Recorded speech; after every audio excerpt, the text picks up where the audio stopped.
Hello everyone, welcome to my channel. आज हम इस वीडियो में मैग्नेटिक सक्सेप्टिबिलिटी को डिटरमाइन करने का एक इम्पॉर्टेंट मेथड गॉय मेथड के बारे में डिटेल में समझेंगे। एक इम्पॉर्टेंट टॉपिक है BSc and MSc semester exams के लिए। उस अकॉर्डिंग आपको इस टॉपिक का प्रॉपर नोट्स प्रोवाइड करूंगा जो आपके एग्जाम प्रिपरेशन के लिए बहुत हेल्पफुल होगा। इस वीडियो में गॉय मेथड्स क्या होता है, इसका प्रिंसिपल, इसका इक्विपमेंट, मेथड, लिमिटेशन सभी एक एक करके डिटेल में समझेंगे। स्टार्ट करते हैं इसके बेसिक इंट्रोडक्शन से। So this method was presented by the French scientist Goy in the year 1889. It is a measure or simple method of determining the magnetic susceptibility of a substance. ठीक है, तो बहुत simple सा method है, simple सा concept है जिससे हम मैग्नेटिक सक्सेप्टिबिलिटी को इजीली डिटरमाइन कर सकते हैं।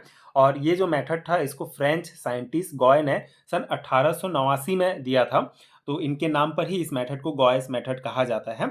और ये बहुत इम्पॉर्टेंट एंड सिंपल मेथड है जिससे हम मैग्नेटिक सक्सेप्टिबिलिटी जो है किसी भी सब्सटेंस का वो पता कर सकते हैं। अब ये मैग्नेटिक सक्सेप्टिबिलिटी क्या होता है, पिछले वीडियो में हमने इस कॉन्सेप्ट को डिटेल में समझा है, एक बार हम रिकॉल कर लेते हैं। सो बेसिकली ये जो मैग्नेटिक सक्सेप्टिबिलिटी होता है ये किसी पदार्थ की मैग्नेटाइज होने की एबिलिटी, उसकी क्षमता को बताता है। एंड इसको जो है हम काई के द्वारा रिप्रेजेंट करते हैं। तो अगर हम किसी भी सब्सटेंस को, किसी पदार्थ को एक्सटर्नल मैग्नेटिक फील्ड में अगर रख देते हैं तो ये जो सब्सटेंस है ये इसकी मैग्नेटाइज होने की जो क्षमता है, जो एबिलिटी है, उसको बताता है मैग्नेटिक सक्सेप्टिबिलिटी। ठीक है, तो ये बेसिक कॉन्सेप्ट है इसका। इसके प्रिंसिपल को समझते हैं। So when a substance is placed in a magnetic field, there is a difference in its weight. If the difference between the weight of the substance in the presence and absence of magnetic field is del m, then the force acting on the material is F equal to del mg। ठीक है, तो यहाँ पे concept क्या कहता है कि सबसे पहले जो है हमको सब्सटेंस जो लेंगे हम उसको सब्सटेंस जो जो भी पदार्थ हम लेते हैं इस मेथड में सब्सटेंस, उसको बिना मैग्नेटिक फील्ड के जो है सबसे पहले उसका वेट लिया जाता है। फिर मैग्नेटिक फील्ड में जो है उसका वेट को मापा जाता है। फिर दोनों का जो डिफरेंस होता है, जो दोनों के वेट में उसका जो अंतर होता है वो डेल एम कहलाता है। और ये जो डेल एम है और ये जो डिफरेंस है जिसको डेल एम के द्वारा हम दर्शाते हैं, ये बेसिकली इसी के द्वारा जो है मैग्नेटिक फोर्स निकाला जाता है जिसका फॉर्मूला होता है F equal to del m g. ठीक है, तो ये सिंपल सा कॉन्सेप्ट है यहाँ पे। If the volume susceptibility of the substance and air are K1 and K2 respectively, then यहाँ पे क्या है कि अगर हमारा किसी भी सब्सटेंस एंड एयर का volume susceptibility K1 and K2 होता है तो हमको ये फॉर्मूला प्राप्त होता है।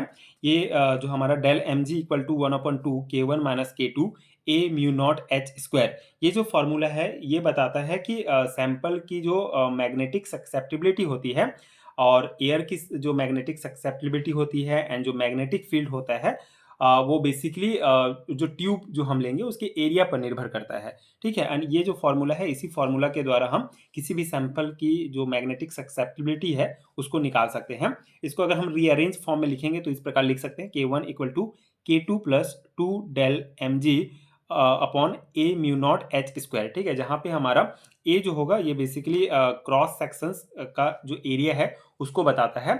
एच जो है ये रिलेटिव फील्ड का जो पावर है उसको रिप्रेजेंट करता है। एंड ये म्यू नॉट हमारा एयर का परमेबिलिटी होता है। ठीक है, तो ये बेसिक हो गया। अब इसके बाद अगर हमको for atomic susceptibility chi M we get a following relation. तो अगर हमको एटॉमिक सक्सेप्टिबिलिटी निकालना है तो उसके लिए हमको ये फॉर्मूला प्राप्त होता है chi m equal to 2L del m upon h square m m, इस प्रकार से। ठीक है, तो ये भी आप याद रखेंगे अगर आपको एटॉमिक सक्सेप्टिबिलिटी का फॉर्मूला पूछा जाता है तो ये होता है हमारा। जहाँ पे जो ये एम है हमारा, ये कैपिटल एम जो है वो मास ऑफ मैटर को दर्शाता है, स्मॉल एल जो है वो लेंथ ऑफ सैंपल ट्यूब है एंड स्मॉल एम जो है वो क्वांटिटी ऑफ मैटर्स होता है। ठीक है, तो ये फॉर्मूलाज आप ध्यान रखेंगे। मेन फार्मूला आपका ये वाला है।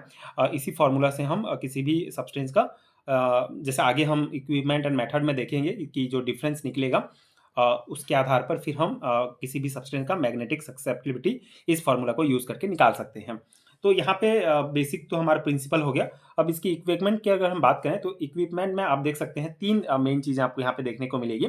एक तो एनालिटिकल बैलेंस, एक सैंपल ट्यूब और एक इलेक्ट्रोमैग्नेट। ठीक है, तो यहाँ पे जो एनालिटिकल बैलेंस है ये बेसिकली बहुत इंपॉर्टेंट बैलेंस है। जो वेट में जो है बहुत माइनर डिफरेंस को भी जो है माप सकता है। तो ये एनालिटिकल बैलेंस इसमें यूज़ किया जाता है।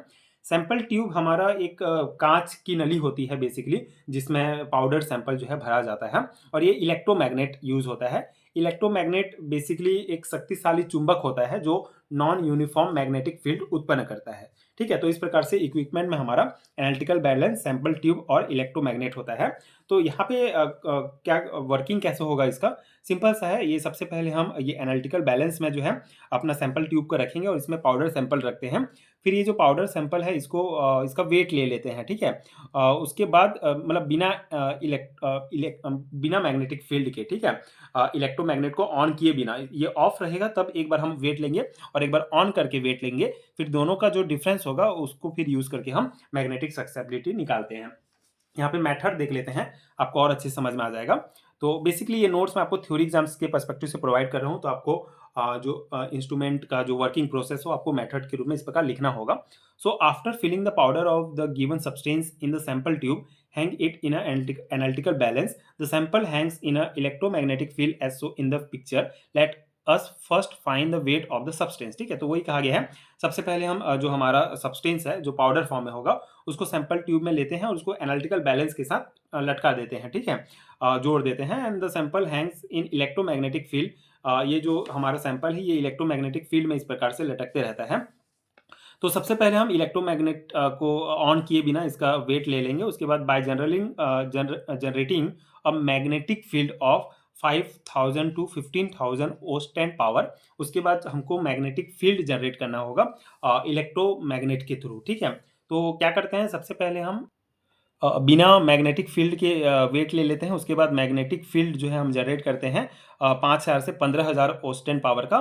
उसके बाद फिर हम again the mass of the substance is determined by finding the difference of both the weight. The magnetic molecular susceptibility is calculated by the formula, ठीक है? उसके बाद हमको जो उसके बाद यहाँ पे हम फिर से सब्सटेंस का जो मास है भार जो है वो ले लेते हैं, डिटरमाइन करते हैं। फिर दोनों का डिफरेंस हमको निकालना होता है एंड देन जो फॉर्मूला हमने सक्सेप्टिबिलिटी का देखा, जो हमने फार्मूला देखा उसी से फिर मॉलिक्यूलर सक्सेसिबिलिटी जो है हम कैलकुलेट कर लेते हैं। तो ये सिंपल सा इसका मेथड है, गॉय मेथड्स है। गॉय मेथड्स इंपॉर्टेंट क्यों है? क्योंकि इसमें जो है हमको ऐसा जैसे सब्सटेंस पिछले वीडियो में हमने मैग्नेटिक बिहेवियर भी देखा, पैरामैग्नेटिक होता है, डायमैग्नेटिक होता है। लेकिन अगर हमको कोई ऐसा सैंपल दे दिया गया कि जैसे कोई सैंपल है और हमको नहीं पता है कि ये सैंपल पैरामैग्नेटिक है या डायमैग्नेटिक है, तो हम गॉय मेथड का यूज़ करके ये पता कर सकते हैं कि ये डायमैग्नेटिक है कि पैरामैग्नेटिक है। तो इसलिए भी इम्पोर्टेंट है गॉय मेथड कि बिना हमको पता हुए कि कौन सा सब्सटेंस है उसको हम यहाँ इसके थ्रू पता कर सकते हैं एनालिटिकल बैलेंस के थ्रू, ठीक है? तो ये इसका मेथड हो गया, सिंपल सा मेथड है। अगर आपको कॉन्सेप्ट समझ में आ गया तो इजीली आप ये थ्योरी लिख सकते हैं। लिमिटेशंस की अगर हम बात करें तो Gouy's method is not suitable for magnetic susceptibility of gases, however the approximate value of the acceptor can be found, ठीक है? तो यहाँ पे हम मेनली जो है गॉय मेथड में पाउडर फॉर्म में सब्सटेंस यूज होता है, गैसेस के लिए जो है ये सुटेबल नहीं होता है। लेकिन फिर भी अगर हम गैसेस का भी निकालते हैं मैग्नेटिक सक्सेप्टिबिलिटी, तो हम एप्रोक्सीमेट वैल्यू जो है निकाल सकते हैं इससे। मतलब एग्जैक्ट वैल्यू तो नहीं निकाल सकते अगर सब्सटेंस हमारा गैस है तो, लेकिन अप्रोक्सीमेट वैल्यू निकाल सकते हैं। And this method is not reliable at high temperature 400 to 500 degree, ठीक है? अगर ज़्यादा टेम्परेचर में अगर ये मेथड यूज़ होता है तो उसके लिए रिलायबल नहीं है, मतलब एक्यूरेट जो है वो डाटा नहीं देता है। तो ये इसके कुछ लिमिटेशंस हैं जो आपको ध्यान रखना है। तो ये हमारा पहला मेथड है मैग्नेटिक सक्सेप्टिबिलिटी डिटरमाइन करने का, गॉय मेथड। सिंपल सा मेथड है बट बहुत इंपॉर्टेंट है, एग्जाम में पूछे जाते हैं। पास्ट ईयर क्वेश्चंस पेपर आप अपनी यूनिवर्सिटी का देख सकते हैं। एंड आई होप कि ये कॉन्सेप्ट आपको समझ में आ गया होगा एंड ये नोट्स आपके एग्जाम प्रिपरेशन के लिए हेल्पफुल रहा होगा। ये पर्टिकुलर टॉपिक आपको magnetic properties of transition metal complexes unit में देखने को मिलेगा। तो अगर आपको पेड हैंडरिटन नोट चाहिए BSc and MSc semester exams का, तो उसका लिंक भी आपको नीचे डिस्क्रिप्शन बॉक्स में मिल जाएगा, जहां से आप पीडीएफ डाउनलोड कर सकते हैं। उस पीडीएफ में आपको सभी टॉपिक्स डिटेल में मिलेंगे। तो नोट्स लेने के बाद आपको किसी दूसरे सोर्स की आवश्यकता नहीं होगी। तो अगर आपके सिलेबस में टॉपिक्स हैं तो आप डेफिनेटली इंडेक्स चेक करके नोट्स ले सकते हैं। एंड अगर ये वीडियो हेल्पफुल है तो आगे की वीडियोज़ देखने के लिए आप मेरे चैनल के साथ जुड़े रहिए। Thank you so much for watching.